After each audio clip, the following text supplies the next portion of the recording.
जय हिंद मेरे प्यारे साथियों, एक बार फिर से स्वागत है मेरे यूट्यूब चैनल जॉब की जानकारी। तो दोस्तों, इस वीडियो में हम बात करने वाले हैं सीआरपीएफ में निकाली गई मेरिटोरियस स्पोर्ट्स पर्सन में हाइट में किन किन कैंडिडेट को छूट मिलेगी, कितनी हाइट यहाँ पे मांगी गई है, क्या क्या चीज़ रहने वाली हैं, ये सब चीज़ें मैं इस वीडियो में कवर करने वाला हूँ। साथ ही आपको कौन से डॉक्यूमेंट लेके जाने होंगे अगर आपको हाइट में या चेस्ट में छूट चाहिए, उसके बारे में भी मैं आपको वीडियो में लास्ट में बता दूंगा, जिससे कि लास्ट टाइम में जब आप फिजिकल अपना देने जाएंगे, यानी कि जो इसमें पीएचटी होने वाला है, जब उसको देने जाएंगे तो आपसे कोई गलती नहीं हो जाएगी। तो जब आप इस नोटिफिकेशन को चेकआउट करते हैं दोस्तों, तो आप जब इसको नीचे स्क्रॉल डाउन करेंगे दोस्तों, तो यहाँ पे 8 नंबर पेज जो है यहाँ पे आपको दिख जाएगा, जिसमें हाइट के बारे में पूरा अच्छे से बता रखा है कि फिजिकल स्टैंडर्ड हाइट जो है उसमें डिस्क्रिप्शन बॉक्स जब आप देखेंगे तो अलग अलग कैटेगरीज़ को डिफाइन किया गया है कि किस कैटेगरीज़ के कैंडिडेट को कितनी कितनी हाइट चाहिए, वो यहाँ पे क्लियरली बता दी गई है।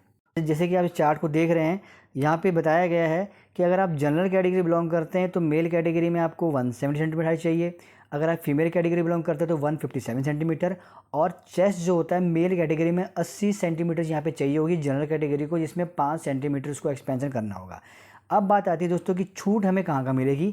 तो इस सेकंड नंबर कॉलम देखिए, यहाँ लिखा गया है candidate hailing from Garhwalis, Kumaonis, Gorkhas, Dogra, Marathas, candidate belong to state of Assam, Himachal Pradesh, Kashmir region of UT of Jammu and Kashmir and UT of Ladakh. तो ये जो बॉक्स दिया गया है, इस बॉक्स के अंतर्गत जो नाम लिखे गए हैं, अगर आप यहाँ पे बिलोंग करते हैं दोस्तों, तब मेल कैटेगरी में 165 सेंटीमीटर, फीमेल कैटेगरी में 155 सेंटीमीटर, और यहाँ पे चेस्ट में 2 सेंटीमीटर कम, यानी कि 78 सेंटीमीटर आपको चेस्ट चाहिए, प्लस 5 सेंटीमीटर एक्सपेंशन चाहिए, यानी कि फुलाने के बाद में 83 सेंटीमीटर आपकी चेस्ट होनी चाहिए।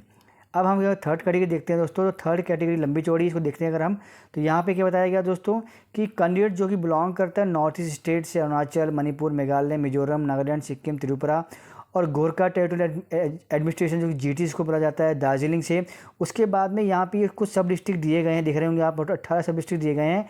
अगर यहाँ से आप बिलोंग करते हैं दोस्तों, तो यहाँ पे आपको हाइट कितनी मिलेगी, मेल कैटेगरी में 162.5 सेंटीमीटर, फीमेल कैटेगरी में 152.5 सेंटीमीटर, और चेस्ट यहाँ पे कर दी कम 77 सेंटीमीटर, यानी 77 सेंटीमीटर प्लस 5 सेंटीमीटर आपकी एक्सपेंशन, यानी कि 82 सेंटीमीटर आपको एक्सपेंशन करके चेस्ट आपकी होनी चाहिए।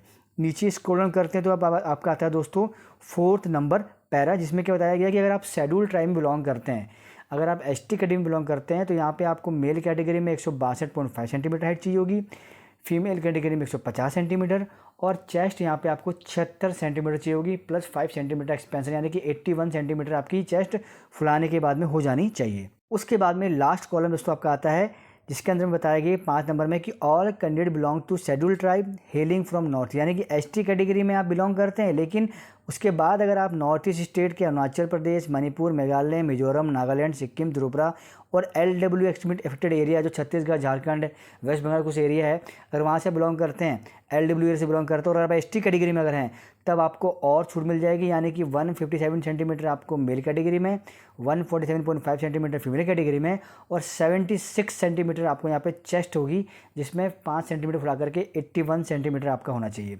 तो ये चार्ट जो दिया गया दोस्तों, अगर आपने इस वीडियो को भी देखा है तो फंडा क्लियर होगा कि आपको कितनी हाइट चाहिए और कितनी आपको चेस्ट चाहिए। अब बात आता है कि अगर आपको इसमें छूट चाहिए दोस्तों, तो उसके लिए दोस्तों आपको जो है कुछ डॉक्यूमेंट प्रोड्यूस करना होगा। फॉर एग्जांपल कोई कैंडिडेट है, वो बिलोंग करता है एसटी कैटेगरी से, और उसके पास में एसटी का सर्टिफिकेट है, तो क्या उससे छूट मिल जाएगी दिखाने से? जी नहीं दोस्तों, उससे उसको छूट नहीं मिलेगा। उसके लिए आपको एक सेपरेट फॉर्म लेके जाना होगा। अब बात आती है कि वो फॉर्म कहाँ मिलेगा। तो दोस्तों, जब आप इस नोटिफिकेशन को स्क्रॉल डाउन करेंगे तो नीचे की तरफ में आपको 1 बाय 1 सारे के सारे फॉर्म यहाँ पे देखने को मिल जाएंगे। देखिए, सबसे ऊपर आ गया नो ऑब्जेक्शन सर्टिफिकेट। ये किसके लिए है ऑब्जेक्शन सर्टिफिकेट? जो कि कोई स्टेट गवर्नमेंट या सेंट्रल गवर्नमेंट का एम्प्लॉई है, तो उसको ये सर्टिफिकेट प्रोड्यूस करना होगा। नीचे आएंगे तो दिया गया है ओबीसी सर्टिफिकेट। अगर कोई ओबीसी से बिलोंग करता है तो उसको ये सर्टिफिकेट लेके जाना होगा। उसके बाद में कोई नॉन क्रीमी लेयर से बिलोंग करता है दोस्तों, देखिए यहाँ पे, तो उसको ये सर्टिफिकेट लेके जाना होगा। ठीक है, और चलते हैं दोस्तों नीचे की तरफ में, अगर कोई ऐसा कैंडिडेट है जो कि एसटी एससी से बिलोंग करता है, तो उसको ये वाला सर्टिफिकेट लेकर के जाना होगा। उसके बाद दोस्तों और नीचे चलते हैं हम लोग, और कौन सा फॉर्म दिया गया है उसको भी देख लेते हैं एक बार। यहाँ पे दिया गया है दोस्तों जो सबसे मेन फॉर्म है, अगर आपको छूट चाहिए हाइट में और चेस्ट में, उस कंडीशन में आपको इस वाले फॉर्म को लेकर के जाना होगा, जिसको एनेक्सर 6 कहा जाता है। और नीचे चलते हैं दोस्तों, फिर आता है आपका अगर मेडिकल होता है, आप निकाल दिए जाते हैं मेडिकल में, तो आपका री मेडिकल होता है, तो उसमें ये वाला फॉर्म आपको भरना होगा। साथ में नीचे एक आपका फिटनेस फॉर्म होता है, उसको भरना होता है। ये दोस्तों मेडिकल के बाद की बातें हैं। लेकिन आपको जो मैंने फॉर्म बताए, इन सभी फॉर्म्स को अगर आप उस कैटेगरी से बिलोंग करते हो तो लेके जाना, यानी ओबीसी वाला ओबीसी, एसटी वाला एसटी, और किसी को हाइट और चेस्ट में छूट चाहिए दोस्तों, तो उस कंडीशन में आपको जो मैंने फॉर्म बताया है उस फॉर्म को पक्का लेके जाना है, भूलना नहीं है। अगर आप उस फॉर्म को नहीं दिखाएंगे तो आप मान के चलिए आपकी पात्रता जो होगी, जो आप बोलेंगे सर मैं तो एसटी बिलोंग करता हूं तो मुझे छूट मिलना चाहिए, नहीं छूट दी जाएगी।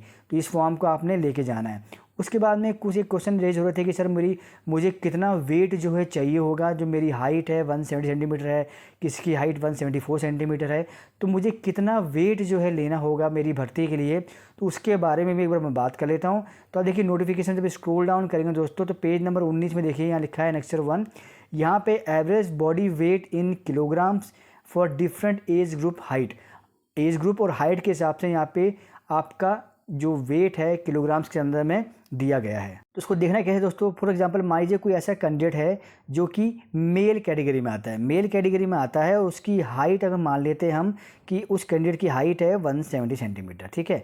तो इस वाले चार्ट देखना है कि मेरे मेल कैटेगरी में 170 यहाँ पे होता है।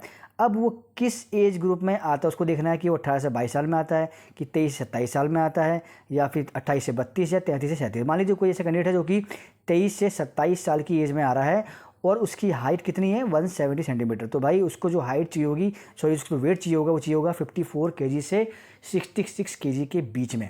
55 केजी है, 60 केजी है, 62 केजी है, कोई दिक्कत नहीं है। तो ये क्राइटेरिया उसको जो है देखना होगा। उस हिसाब से आप अपने वेट को चेक कर सकते हैं कि मुझे इतना वेट चाहिए होगा। फोर्स के अंदर में अगर आपका वेट अंडर वेट है या फिर आपका वेट ओवर वेट है, तब भी आप पीएचटी में निकाल दिए जाएंगे। मैं ऐसा इसलिए बोल रहा हूँ दोस्तों क्योंकि वैकेंसीज कम है, यहाँ पे कोई ट्रायल नहीं होना है, यहाँ पे कोई टेस्ट नहीं होना है। आपका पहला फेज डॉक्यूमेंटेशन का है, उसके बाद में आपका पीएचटी होना है। अब पीएचटी के अंदर में अगर आपका वेट ज़्यादा तो भी निकाल देंगे, वेट कम है तो भी निकाल देंगे, हाइट कम है तो भी निकाल देंगे। तो ये सब चीज़ें जो मैंने बताई है, आपने वीडियो देखा होगा लास्ट तक, तो आपको फंडा क्लियर हो गया होगा कि मुझे कितनी हाइट चाहिए, कितनी मुझे वेट चाहिए। तो उससे जो है फिर दिक्कत नहीं होगी। अगर आपका हाइट वेट सही है, डॉक्यूमेंटेशन आपका सही है, सारे डॉक्यूमेंट आपके पास में है, तब आप बेझिझक होकर के जाइए और अपना इस जो भर्ती की जो रिमेनिंग प्रोसेस है जिसमें डॉक्यूमेंटेशन, पीएचटी, मेडिकल एग्जामिनेशन होना है, वो जा कर के दे के आइए।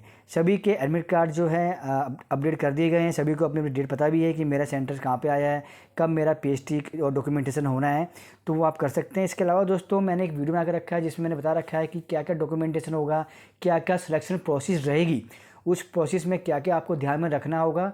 तो उस वीडियो को देखने के लिए आप उस वीडियो को देख सकते हैं, उसका लिंक डाल दूँ डिस्क्रिप्शन बॉक्स में, जाइए वीडियो को देखिए, जिससे कि सारे डाउट जो होंगे सिलेक्शन प्रोसेस के वो आपके माइंड से निकल जाएंगे।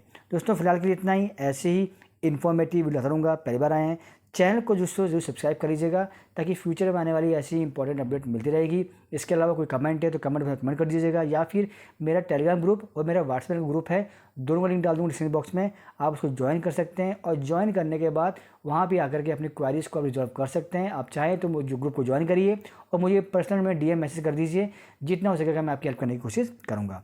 दोस्तों मिलेंगे नेक्स्ट अपडेट वीडियो के साथ, जब तक के लिए जय हिंद।